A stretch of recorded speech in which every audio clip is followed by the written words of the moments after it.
नमस्कार साथियों। आज मैं आपके सामने मेरी खासियत है वह पानी के ऊपर की रंगोली पेश करने वाला हूँ। साथियों, आज 1 मई, यह दिन बहुत ही महत्वपूर्ण है। महाराष्ट्र में इस दिन को महाराष्ट्र दिन के रूप में मनाते हैं। इस दिन का दूसरा बहुत ही महत्वपूर्ण विशेष है, महाराष्ट्र राज्य के निर्माण के लिए जो 106 हुतात्माओं ने बलिदान किया है और अपने जान की आहुति दी है, उनका आज के दिन स्मरण किया जाता है। साथियों, 1 मई इस दिन का तीसरा विशेष है। इस दिन को न केवल महाराष्ट्र में बल्कि दुनिया में श्रमिक दिन मतलब कामगार दिन के रूप में भी मनाया जाता है। तो साथियों, आज कामगार दिन के तौर पर मैं एक ऐसे कामगार नेता की छवि को पानी पर तैरती रंगोली के माध्यम से आपके सामने पेश कर रहा हूँ। कामगार आंदोलन के अध्वर्यु, अघोषित बंद सम्राट, कामगार नेता स्वर्गीय जॉर्ज जॉन फर्नांडिस। तो साथियों, चलो देखते हैं जॉर्ज फर्नांडिस जी का पोर्ट्रेट मेरे पानी के ऊपर तैरती रंगोली के माध्यम से।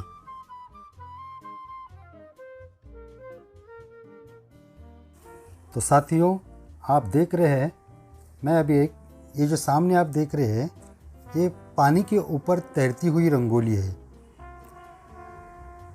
एक मैंने बड़ा परात लिया है, उसमें पूरा पानी डाला हुआ है और उस पानी के ऊपर जो फ्लोटिंग रंगोली की पाउडर होती है वो मैंने छन्नी से डाली है। दोस्तों, यह रंगोली निकालते समय इस परात को कहीं से भी टच नहीं होना चाहिए। या तो ये जो कलर्स डाले जाते हैं ये भी धीरे से डालने पड़ते हैं ताकि इस कैनवास को छेद ना जाए, और इसके ऊपर ये सब पूरा फ्री हैंड स्केच बनाया जाता है। किसी भी इक्विपमेंट यहाँ पे यूज़ नहीं करना है। तो साथियों देखिए, ये फ्री हैंड स्केच बन रहा है।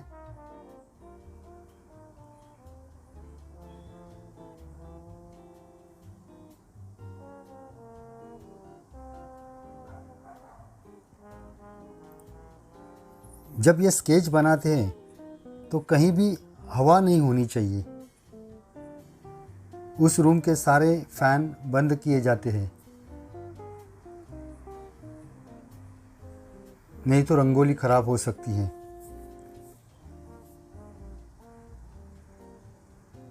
तो साथियों, अब थोड़ी सी जॉर्ज फर्नांडिस जी के बारे में जानकारी लेते हैं। तो चलो चलते हैं। जॉर्ज फर्नांडिस का जन्म 3 जून 1930 को हुआ था और उनका मृत्यु 2019 को हुआ था। जॉर्ज फर्नांडिस का जन्म जॉन जोसेफ फर्नांडिस और एलिस मार्था फर्नांडिस के यहाँ मैंगलोर में 3 जून 1930 को हुआ। उनकी माँ किंग जॉर्ज पंचम की बहुत ही बड़ी प्रशंसक थी, जिनका जन्म भी 3 जून को हुआ था। इस कारण उन्होंने उनका नाम जॉर्ज रखा। जॉर्ज फर्नांडिस जी ने सेकेंडरी स्कूल सर्टिफिकेट मैंगलोर के एलोयसिस से पूरा किया।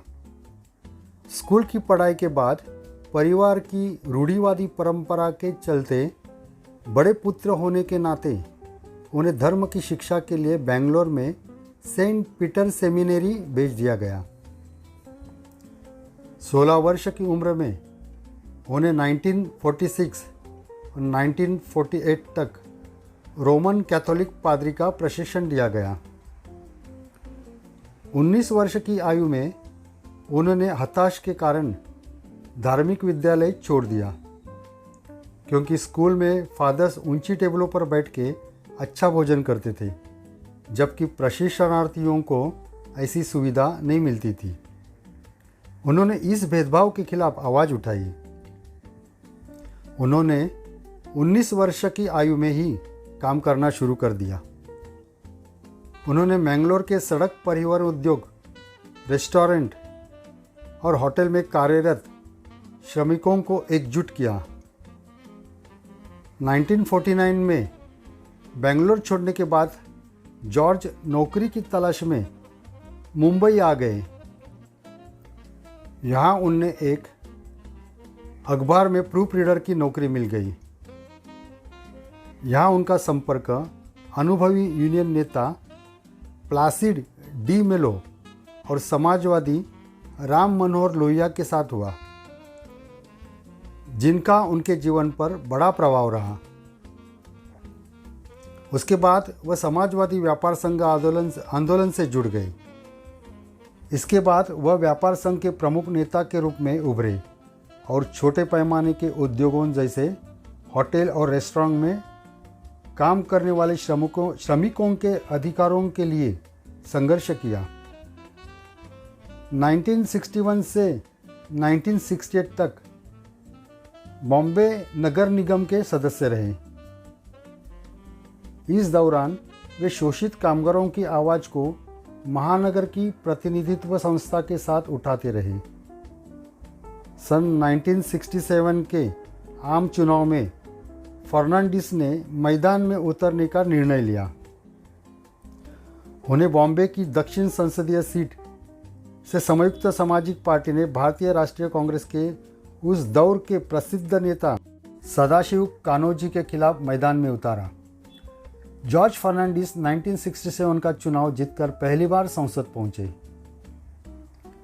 All India railway mess federation का अध्यक्ष रहते हुए उन्होंने 1974 में लाखों कामगारों के साथ हड़ताल कर दी। इस कारण हजारों को जेल में डाल दिया गया। फर्नांडिस जी ने जनता दल के विघटन के बाद 1994 में समता पार्टी की भी स्थापना की। प्रधानमंत्री वाजपेयी जी के मंत्रिमंडल में वह एकमात्र ईसाई थे और संचार, उद्योग, रेलवे तथा रक्षा विभागों में मंत्री रहे। फर्नांडिस जी 10 भाषाओं के जानकार थे: हिंदी, अंग्रेजी, तमिल, मराठी, कन्नड़, उर्दू, मलयाली, तुलु, कोंकणी और लैटिन। वो नौकरी की तलाश में मुंबई में पहली बार आए थे, तभी शुरुआती के दिनों में वे चौपाटी के बेंच पर सोया करते थे और लगातार सोशलिस्ट पार्टी और ट्रेड यूनियन आंदोलन के कार्यक्रमों में हिस्सा लेते थे। फर्नांडिस जी की शुरुआती छवि एक ज़बरदस्त विद्रोही की थी। 1950 आते आते वे टैक्सी ड्राइवर यूनियन के बेताज बादशाह बन गए। बिखरे बाल और पतले चेहरे वाले फर्नांडिस टूड़े मुड़े खादी के कुर्ते पायजामे, ती हुई चप्पलों और चश्मे के खांटी एक्टिविस्ट लगा करते थे। कुछ लोग तभी से उन्हें अनथक विद्रोही कहने लगे थे। भले ही मध्यम वर्गीय और उच्च वर्गीय लोग उस वक्त जॉर्ज फर्नांडिस जी को तोड़फोड़ करने वाला मानते थे। बम्बई के सैकड़ों हजारों गरीबों के लिए वे एक हीरो थे, मसीहा थे। इसी दौरान 1967 के लोकसभा चुनाव में वे उस समय के बड़े कांग्रेसी नेताओं में से एक S.K. पाटिल के सामने मैदान में उतरे। बॉम्बे साउथ की इस सीट के जब उन्होंने पाटिल को हराया तो लोग उन्हें जॉर्ज द जायंट किलर भी कहने लगे। सन 1950 और 60 के दशक में बॉम्बे में उन्होंने कई हड़तालों का नेतृत्व किया।